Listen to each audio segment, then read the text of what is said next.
ప్రజాస్వామ్యం అంటే పక్కవాడి ఇష్టాయిష్టాలతో పని లేనట్టుగానే కొందరు ప్రవర్తిస్తున్నారు. ప్రజాస్వామ్య హక్కులు, భావ ప్రకటన స్వేచ్ఛ అనేది కేవలం వారి కోసమే రాజ్యాంగంలో పొందుపరిచారా అనేటువంటి అనుమానాలు కూడా అవతలి వర్గం నుంచి వినిపిస్తున్నాయి. పైగా ఈ వ్యాఖ్యలు చేసింది ఎవరో మామూలు వ్యక్తి కూడా కాదు, ఓ సీనియర్ ఐఏఎస్ అధికారి.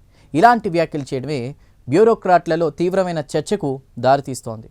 మధ్యప్రదేశ్లో పనిచేస్తున్న ఐఏఎస్ అధికారి సంతోష్ వర్మ వివాదాస్పద ప్రకటన చేయడం చర్చకు దారితీసింది.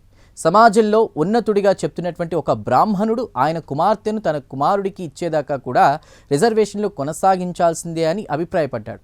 ఈ వ్యాఖ్యలపై బ్రాహ్మణ సంఘాలు తీవ్రమైన ఆగ్రహం వ్యక్తం చేస్తున్నాయి.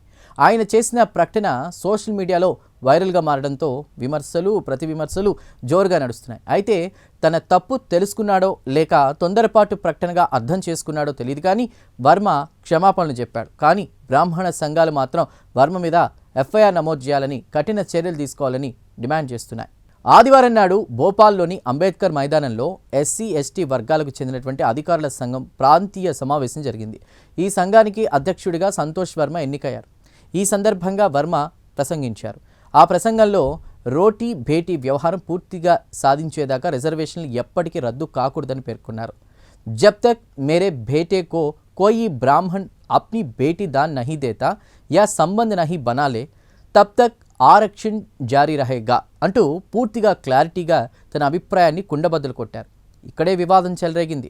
ఆ ప్రకటనను బ్రాహ్మణ సంఘాలు అశ్లీల, కులవాద, బ్రాహ్మణ కుమార్తెలకు అవమానకరమైనటువంటిదిగా అభివర్ణిస్తూ కూడా ఖండించాయి. ఆ సమావేశం ఎస్సీ, ఎస్టీ ఉద్యోగుల సమస్యలపై దృష్టి పెట్టడానికి బదులు వర్మ ఇలాంటి వ్యక్తిగత, కులపరమైనటువంటి వ్యాఖ్యలు చేయడం ఆక్షేపణీయమని తప్పుపడుతున్నారు. ఆయనపై ఎఫ్ఐఆర్ నమోదు చేయకపోతే రాష్ట్ర వ్యాప్తంగా ఉద్యమిస్తామని వారు హెచ్చరిస్తున్నారు. ఇక ఎంపీలోని అన్ని విభాగాల్లో పనిచేస్తున్న అధికారులు కూడా వర్మ వ్యాఖ్యలను ఖండిస్తున్నారు. మరి ఇప్పుడు మోహన్ యాదవ్ సర్కార్ ఎలాంటి చర్యలు తీసుకుంటుందో వేచి చూడాలి.